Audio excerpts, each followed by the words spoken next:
Tiger Jairam Mahato या तो jail जाएंगे या फिर उनका एनकाउंटर होगा। और टाइगर जयराम महतो के पीछे लाखों लोगों की भीड़ देखकर हेमंत सोरेन की गद्दी हिल गई है और बताया जा रहा कि उनके कुर्सी के नीचे से जमीन खिसक गई है। वहीं टाइगर जयराम महतो को लोग गूगल पर सर्च कर रहे हैं। आखिर पूरी दुनिया के लोग टाइगर जयराम महतो को गूगल पर क्यों सर्च कर रहे हैं, ये तमाम बातें इस 5 से 7 मिनट की रिपोर्ट में हम आपको बताने जा रहे हैं। नमस्कार, मैं प्रिंस कुमार सिंह और आप देख रहे हैं पॉजिटिव प्रिंस। अगर अभी तक आपने चैनल को सब्सक्राइब नहीं किया है तो खबरों से अपडेट रहने के लिए कृपया चैनल को सब्सक्राइब कर लीजिए, और जो लोग ऑलरेडी कर चुके हैं उन तमाम लोगों को सहृदय धन्यवाद। अब वापस आते हैं अपनी खबर पर। और आखिर टाइगर जयराम महतो को क्यों जेल जाना पड़ेगा, आखिर उनका एनकाउंटर क्यों होगा, और सबसे बड़ी बात कि आखिर टाइगर को लोग गूगल पे क्यों सर्च कर रहे हैं, ये तमाम बातें हम आपको आगे बताने जा रहे हैं। लेकिन उससे पहले आप जरा ये वीडियो देखिए। मैं कहूंगा कि आज आवश्यकता है लड़ाई को लड़ने की, आज आवश्यकता है अपने हक अधिकार के लिए एक रास्ता तैयार करने की, जिस रास्ते में चलकर हम अपने हक अधिकार को सुरक्षित कर सके। आज हो सकता है वे लोग आके आपको डराएंगे, क्योंकि डराते वही हैं जो खुद डरे हुए होते हैं। जयराम महतो जिंदाबाद, जिंदाबाद, जिंदाबाद। जयराम महतो आके डराएंगे, ये इन पुलिसों का सहारा भी लेंगे। मैं पुलिस प्रशासन के तमाम लोगों से भी आग्रह करूंगा, मैं जितने भी सेना सिपाही के लोग हैं, फौज के लोग हैं, मैं उनसे भी सभी से आग्रह करूंगा कि आप लोग भी कम से कम इतिहास को जानते ही हैं कि किस प्रकार से ईस्ट इंडिया कंपनी के शासन में पुलिस का सहारा लेकर, डंडों का सहारा लेकर आंदोलन को दबाया जाता था। आज आपका सहारा उसी लिए लिया जाता है। इसलिए इस बात का ध्यान रखेंगे, आप किसी भी रैयत पर जुल्म ना करें। आप बताइए, आज केलेडारी में, जोटाग में, 13 माइल में, गोंदलपुरा में, एनटीपीसी में, पतरातू में क्या हो रहा है? 500, 400, 200 की संख्या में पुलिस के जवान रात के 2 बजे रैयत पे घर आते हैं, उन्हें उठाकर थाना ले जाते हैं। अरे भाई, कोई आतंकवादी के लिए उतनी मुस्तैदी नहीं होती है जितनी मुस्तैदी रैयत को उठाने के लिए किया जाता है। हम कैसे माने? ये वही लोकतांत्रिक भारत है जिसकी कल्पना महात्मा गांधी ने किया था, जिसकी कल्पना डॉक्टर भीमराव अम्बेडकर ने किया था, जिसकी कल्पना शहीद आजम भगत सिंह ने किया था। क्या ये वही भारत है? मैं माननीय मुख्यमंत्री महोदय संदेश देना चाहूंगा कि एनटीपीसी देश नहीं है, त्रिवेणी संगम देश नहीं है, मगध आम्रपाली देश नहीं है, ऋत्विक कंपनी देश नहीं है, सीसीएल बीसीएल देश नहीं है। देश किसान का खेत है मुख्यमंत्री साहब। देश किसान के खेत से शुरू होता है, सभ्यता किसान के खेत से शुरू होती है। इसीलिए एनटीपीसी आज है, शायद कल नहीं होगा। आज से 100 साल पहले एनटीपीसी नहीं था, लेकिन किसान का खेत मोहनजोदाड़ो, हड़प्पा, इंडस वैली सिविलाइजेशन के समय से है। तब से सभ्यता है, तब से किसान का खेत है। इसलिए मुख्यमंत्री महोदय, जिले की डीसी, जिले के एसपी महोदय, मैं आपको कहना चाहूंगा, ये जो आप लोग बार बार कंपनी का पक्ष लेते हैं, कंपनी की तरफ से लाठीचार्ज करते हैं, ये एनटीपीसी देश नहीं है। मेरे साथियों, मेरे मुख्यमंत्री, मेरे डीसी, मेरे एसपी महोदय, एनटीपीसी देश नहीं है, देश किसान का खेत है। माननीय मुख्यमंत्री महोदय, विधानसभा में महात्मा गांधी की फोटो आपने टांगा है। माननीय उपायुक्त महोदय, माननीय उपायुक्त महोदया जो भी है, माननीय पुलिस अधीक्षक महोदय अथवा महोदया जो भी है, आपने अपने कमरे में महात्मा गांधी की फोटो टांगी है। तो महात्मा गांधी का आदर्श क्या था? महात्मा गांधी का विचार क्या था? महात्मा गांधी कहते थे, भारत की आत्मा बसती है, भारत की आत्मा बसती है। कहाँ? भारत की आत्मा बसती है कहाँ? दिल्ली में। की आत्मा बसती है किसानों में। की आत्मा कहाँ बसती है? आवाज नहीं आ रहा है, एक साथ बोलिएगा। भारत की आत्मा कहाँ बसती है? गांवों की आत्मा कहाँ बसती है? और किसानों की आत्मा खेत खलिहान में। ये दर्शन है मुख्यमंत्री जी। इसी महोदय बिना गांधी को पढ़े आप IAS की नौकरी नहीं पाए होंगे। SP महोदय बिना गांधी के आपने ये नौकरी नहीं पाया होगा। पढ़िए गांधी को, पढ़िए गांधी के जीवन दर्शन को। देश का मतलब गांव होता है, गांव का मतलब किसान होता है, और किसान का मतलब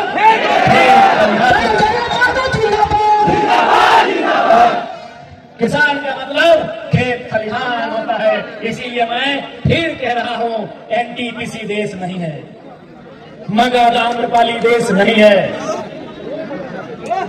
अडानी प्राइवेट लिमिटेड देश नहीं है, जिंदल देश नहीं है। देश अगर है किसान का देश।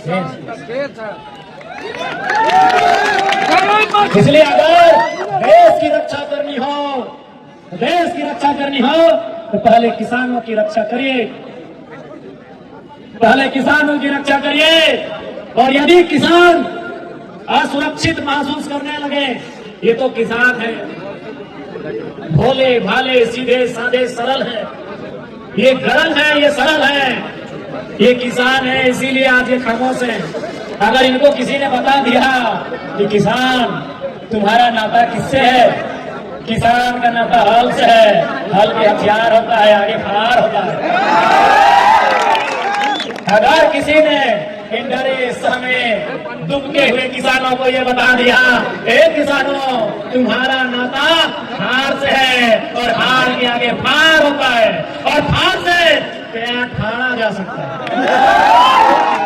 है। किसानों सुबह जब आंख खुलती है तुम दतवन लाने जाते हो, और दतवन कुल्हाड़ी से तोड़ के लाते हो, कुल्हाड़ी से सर भी काटा जाता है।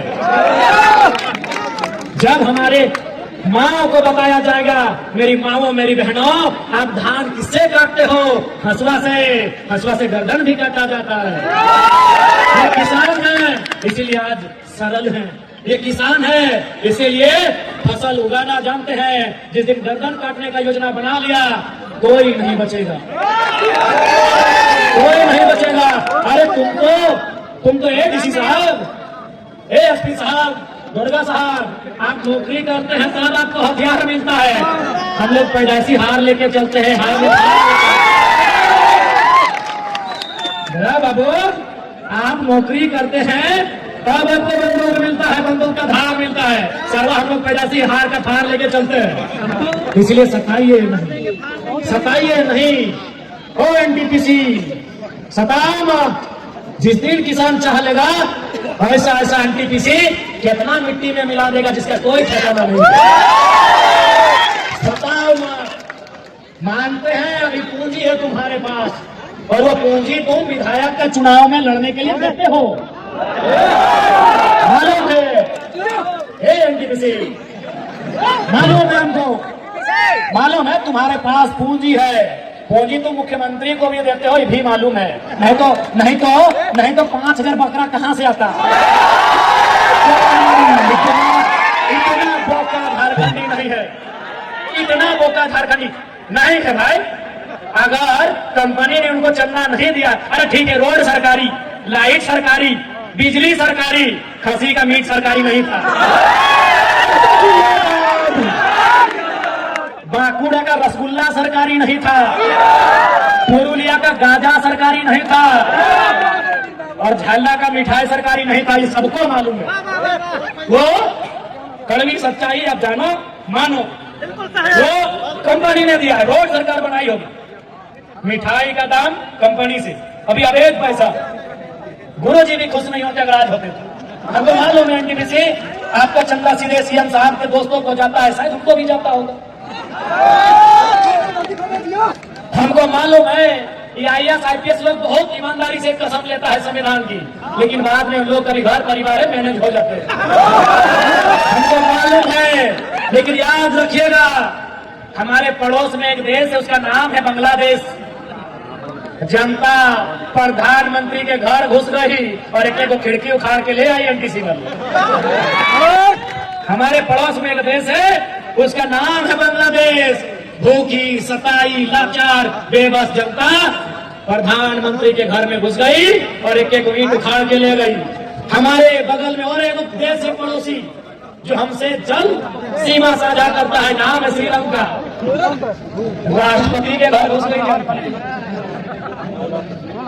राष्ट्रपति के घर जनता घुस गई। ये जनता है, जिस दिन चाहेगी डीसी का ऑफिस हो, एसपी का ऑफिस हो या सीएम का ऑफिस हो, एक एक ईंट कबाड़ के ले सताइए मत, विकास के विरोधी नहीं है हम। वो लोग हैं जो जमीन 1960 में दिए हैं और धरना 2025 में दे रहे हैं। हम वो लोग हैं कि जमीन 1970 में दिए हैं और आज आपके सामने हाथ फैला रहे हैं। इसलिए समय आपका है, हम ये भी मान रहे हैं, लेकिन समय बदलने में समय नहीं लगता। ये भूखी प्यासी जनता जिस दिन खड़ी हो गई, जिस दिन खड़ी हो गई, याद रखिएगा ये किसी को नहीं पहचानने वाली। और ये भी मेरे किसानों यह भी याद रखिएगा, महात्मा गांधी को वास्तव में हीरो किसने बनाया? क्या आप जानते हैं? नहीं जानते हैं? महात्मा गांधी को हीरो चौपारण के किसानों ने बनाया। आप नहीं जानते हैं? पढ़िए गांधी जी का चैप्टर, पढ़िए किसान राजकुमार शुक्ला का गांधी को निमंत्रण। सवाल है, what is the turning point in the life of Gandhi? आपने पढ़ा होगा, पढ़ा है कि नहीं? What is the turning point in the life of Gandhi? वो चौपारण के किसान थे जिन्होंने गांधी के जीवन को बदला था। अरे आपने सरदार पटेल का नाम सुना होगा, क्या उनका नाम सरदार पटेल था? जी नहीं, उनका नाम वल्लभ भाई पटेल था। ये सरदार किसने बनाया? बड़दोली के किसानों ने बनाया। ये किसान की ताकत को जान नहीं रहे हैं, ये किसान की ताकत को पहचान नहीं रहे हैं। अरे किसानों ने गांधी और सरदार बनाया, आप कौन है? किसानों ने गांधी और सरदार बनाया, आप कौन है? किसान बनाने वाले हैं। किसानों ने बनाया है, किसानों ने फसल उगाया है। जिस दिन काटने पे आ गए ना, जिस दिन बिगाड़ने पे आ गए ना, ये पुलिस, ये प्रशासन, ये चुपचाप देखती रह जाएगी, ये देखती रह जाएगी। इसलिए यदि पूंजी तुम्हारी है, सुनो कंपनी वालों, आपसे हमारी कोई शत्रुता नहीं है। शत्रुता आपकी नीतियों से है, आपकी गलत नीतियों से है। यदि पूंजी तुम्हारी, जमीन हमारी। यदि पूंजी तुम्हारी, जमीन हमारी, बराबर की करो अब हिस्सेदारी। तुम कहाँ के हो? किसानों, हम यहीं के हैं। ये खेत हमारा है, ये गांव हमारा है। टाटा फारसी है। अरे भाई, बाकी विधायक लोग मुंह चुप रखें, वो डरे तो डरे। डुमरी विधायक सीना ठोक के बोलता है, Tata is not an Indian. Tata हिंदुस्तानी नहीं है। आप जानते थे? आप जानते थे? टाटा हिंदुस्तानी नहीं है, टाटा फारसी है, फारसी है। आपने कभी टाटा का झंडा देखा है? नहीं। उनकी गाड़ियों में जाके देखिएगा और लोकतांत्रिक भारत में सवाल कीजिएगा, तिरंगा क्यों नहीं है? क्योंकि उसके लिए बड़ा खोपड़ा चाहिए। ये कोयला चोरी, बालू चोरी करने वाला नेता का दिमाग वहां तक नहीं जाएगा। कभी जाके टाटा का नीली झंडा देखिएगा। भैया पीएचडी कर रहे हैं, उसका काम होता है रिसर्च करना। हम रिसर्च करते हैं। कभी भी टाटा का नीली झंडा देखिएगा, आपको बता देगा वो कहाँ का है। मेरे भाई, उनका अपना झंडा होता है, because they are not Indian. नहीं है वो भारतीय, हम यहीं के हैं, हम यहाँ के इंडिजिनियस हैं। We are real Indians. लेकिन आज हमारी वैल्यू कहाँ? क्योंकि आज भले भारत का संविधान कहे कि हम समाजवाद भारत का निर्माण करते हैं, लेकिन गांव लेकिन गांव में आकर देखिए, हमने पूंजीवाद भारत बनाया है, हमने एनटीपीसी का भारत बनाया है, हमने टाटा का, हमने बिरला का, हमने अडानी का, हमने अंबानी का भारत बनाया है। ये कड़वी सच्चाई है। आज याद रखिएगा, अंग्रेजों के कालखंड में जब 15 अगस्त 1947 में अंग्रेज भारत को छोड़ के चले गए, आप एक रिसर्च करिए कि भारत की आबादी क्या थी। 30 करोड़ से 35 करोड़ हो गई। या भी रिसर्च करिए कि भारत की गरीबी का दर क्या होगा, भारत की अशिक्षा का दर क्या होगा, भारत की बेरोजगारी का दर क्या होगा। सारे चीजों को रिसर्च करिए, आपको पता चलेगा। आज 70 साल बाद आजाद भारत में, इंडिपेंडेंट इंडिया में, अपने भारत में हम अंग्रेजों से कई ज्यादा गुना बेकार हालत में आ गए हैं। गरीबी अगर अंग्रेजों के टाइम 5% थी, आज 25 के आसपास हो गई है। भुखमरी अगर अंग्रेजों के टाइम 7% होगी, आज 28% हो गई होगी। यदि शिक्षा अंग्रेजों के टाइम 2% होगा, आज वो 15% के पार कर गया होगा। तो सवाल तो बनता है कि अंग्रेज अपने नहीं थे, फिर भी इतना अच्छा था। आज क्या हुआ? आज क्या हुआ? उसका जवाब भगत सिंह के जेल डायरी में है। क्या उत्तर है?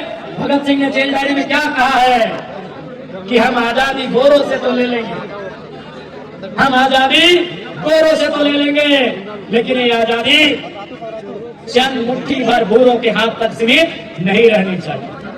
गोरे चले गए, गोरे राज कर रहे हैं, सांवले राज कर रहे हैं। काला नहीं बोलेंगे, वो रंग भेद में आ जाएगा, उसके लिए माफ नहीं बोलिए, खोल के बोलिए। भगत सिंह की वही चिंता थी कि आजादी तो हम ले लेंगे चरका लोग से, अंग्रेजों से तो हम आजादी ले लेंगे, लेकिन हम क्या वो आजादी गांव तक ले जाएंगे? क्या वो आजादी खेतों तक ले जाएंगे? क्या वो आजादी खलिहानों तक ले जाएंगे? ये सवाल था भगत सिंह का। इसीलिए आज जो हमारी दशा है, आज जो हमारी दुर्दशा है, ये अंग्रेजों से भी बदतर हो गई है। कारण यहाँ की लीडरशिप, कारण यहाँ के ब्यूरोक्रेट्स। अगर वे लोग ईमानदारी से काम करने लगे तो हमारा देश, हमारा राज्य सबसे खुशहाल होगा। इसलिए आज मैं आप सभी से आग्रह करता हूं कि अब ये नए तरीके की लड़ाई है। आपने टाइगर जयराम महतो का बयान सुन लिया होगा। अब आपको बताते चले कि झारखंड की हेमंत सोरेन सरकार पर एक बड़ा ही गंभीर आरोप लग रहा है कि माफियाओं के दबाव में आकर इन्होंने सूर्या हांसदा का एनकाउंटर कराया है। यानी कि झारखंड में अगर आप रहते हैं और अगर आप माफिया के खिलाफ बोलेंगे तब आपको जेल की सलाखों के पीछे जाना पड़ेगा, या फिर सूर्या हांसदा की तरह आपका एनकाउंटर हो जाएगा। और इसीलिए टाइगर जयराम महतो के लिए कहा जा रहा कि टाइगर भी तो माफिया के खिलाफ बोलते हैं और यही कारण है कि उनको जेल की सलाखों के पीछे भी जाना पड़ सकता है। वहीं हमने आपको बताया था कि हेमंत सोरेन की गद्दी हिल गई है। जब टाइगर जयराम महतो पतरातू पहुँचे तो आपने देख लिया होगा कि लाखों की भीड़ उनके पीछे चलती है और ये जनसैलाब देखकर, टाइगर की लोकप्रियता देखकर हेमंत सोरेन की फटी पड़ी है। और सबसे बड़ी बात तो ये है कि लोग अब टाइगर जयराम महतो को गूगल पे सर्च कर रहे कि आखिर ये नौजवान कौन है जिसके पीछे लाखों की भीड़ चलती है, जिसकी इतनी लोकप्रियता है कि जिसको सुनने और देखने के लिए लाखों लोग अपना काम और धंधा छोड़कर वहां चले आते हैं। अब आपकी क्या प्रतिक्रिया है? अपनी प्रतिक्रिया जरूर दीजिएगा। जुड़े रहे हमारे साथ। जय हिंद, जय भारत।